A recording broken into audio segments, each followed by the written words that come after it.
বা এটা কথার কথা না। জান্নাত জিনিসটা, জান্নাত জাহান্নাম জিনিসটা গল্প গুজবের ইস্যু না, সিরিয়াস ইস্যু। হয় জান্নাত নয় জাহান্নাম। আমার সারা জীবন ব্যবসা বাণিজ্য হলো না, ক্যারিয়ার হলো না, চাকরি হলো না। আমি একটা কথা সবসময় বলি, প্রবাসীদের মসজিদগুলোতে বিশেষ করে প্রবাসীদেরকে একটা কথা কমন শুনতে হয়, সেটা হলো তোর পরে বিদেশ যায় তোর চেয়ে বেশি জমি জমা কিনছে কেমনে, তুই কি করলি? হ্যাঁ, একই কথা মায়ের, একই কথা বাপের, বন্ধু বান্ধবের, বউয়ের, সবাই একই কথা। তোর লগে একসাথে গেছে, যা 20,000 টাকা পরিশোধ করছে, দেনা দায়িক পরিশোধ করছে, এলাকার জমি জমা সব কিনা ভরাই ফেলতেছে, বাজারে দোকান নিয়েছে, শুনছি ঢাকাও ফ্ল্যাট বুকিং দিছে। আর তুই কি করস? তোর সাথে একসাথে গেছে, প্রতি বছর একবার করে আসে, তুই 3 বছর আসতে পারস না, তোর টাকা হয় না, কি করলি তুই? এই কথাগুলো খুব বেশি শোনা লাগে না আপনাদের? এটা কেন হয়? ওই যে বললাম, পুরো ফ্যামিলিকে টাকা দিবেন, এটা তার মাথা ঢুকেছেন, আপনার মাথাও পোক ঢুকছে, তার মাথাও পোক ঢুকাইছেন। সেও মনে করে টাকা দিতে পারলেই ছেলে আমার সাকসেস,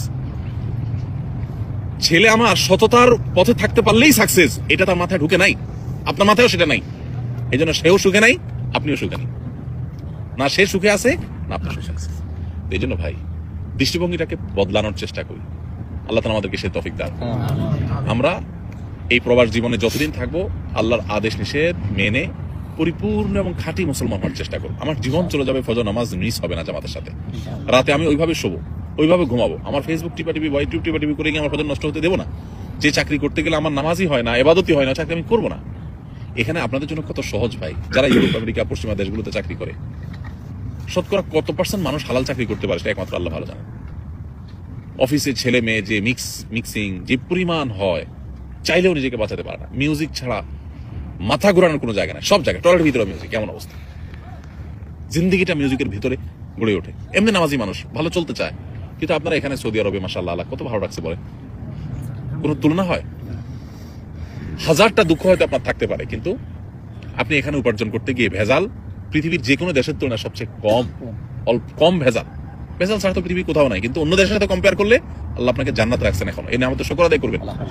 আমাদের ভাইরা যারা রেস্টুরেন্টে, এখানে যে ভাইয়ের রেস্টুরেন্ট আছে, আরো অনেকে রেস্টুরেন্টের সাথে এখানে ইনভলভ আছেন মাশাআল্লাহ। ইউরোপ আমেরিকাতে রেস্টুরেন্ট মানে কি? বার, মদের বোতল থাকতেই হবে, হ্যাঁ, হারাম থাকতেই হবে। তো আল্লাহ তাআলা তো আমাদেরকে সেফ রাখছেন, তাই না? এখন বাকিটুকু নামাজের ব্যাপারে গুরুত্ব আরোপ করা, হালাল হারাম মেনটেন করা, পরিবারের হক আদায় করা, কারোর হক নষ্ট না করা, আল্লাহকে ভয় করে চলা, বাস। পরিবারের সদস্য সবাইকে এইভাবে গড়ে তুলতে পারি, দুনিয়াটা জান্নাত হয়ে যাবে ইনশাআল্লাহ। চেষ্টা করা যাবে না ইনশাআল্লাহ? আল্লাহ আমাদেরকে তৌফিক দান করুন। জাযাকুল্লাহ খাইর, জাযাকুল্লাহ খাইর, বারাকাল্লাহ ফিক। রাত হয়েছে, আমরা আর লম্বা করলাম না। দৃষ্টিভঙ্গিটাকে পাল্টাই, টাকা নয়, ঈমান আমলই মানুষকে সুখী করে। ঠিক আছে না ইনশাআল্লাহ? জাযাকাল্লাহ খাইর। এটা পরিবারের সদস্যদেরকে বোঝাতে হবে। কিভাবে বোঝাবেন? আগে নিজে দিনটা বুঝেন। আপনি দিনটা বুঝলে তাদেরকে বোঝানো সহজ হবে। একটু কোরআনটা বুঝে পড়েন, হাদিসটা নবী সাল্লাল্লাহু আলাইহি ওয়াসাল্লাম বুঝে পড়েন। প্রত্যেকটা জিনিসের ক্ষেত্রে যদি এরকম বুঝে বুঝে দিনটাকে মানতে পারেন, মুসলমান বাই চান্স না হয়ে মুসলমান বাই চয়েস যদি হতে পারে, কোরআনটা একটু অর্থ সহকারে বুঝে পড়েন।